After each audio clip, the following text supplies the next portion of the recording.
California, the United States, has a clinic that specializes in timidity. The procedure to help patients overcome their timidity in this clinic is approximately as follows. They first get patients to write things that are difficult to do because of their timidity, such as asking strangers directions, eating alone at a restaurant, dating a woman, and making a presentation in front of people.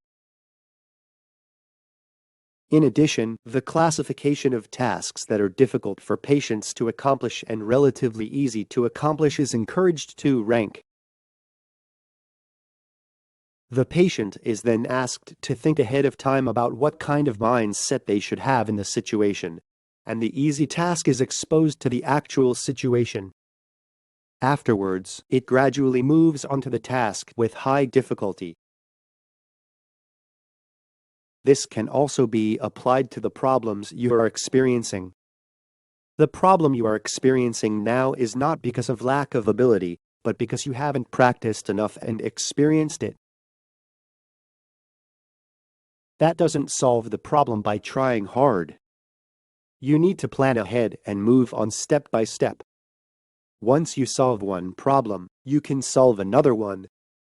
There may be a difference in time, but anyone can reach the desired level by practicing. Here's what Daniel Coyle said in his book, The Talent Code. People are shy not because they lack social skills, but because they haven't practiced them sufficiently.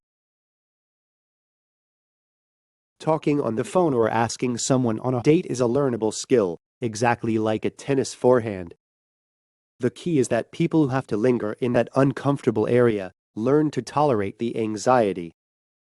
If you practice, you can get to the level you want.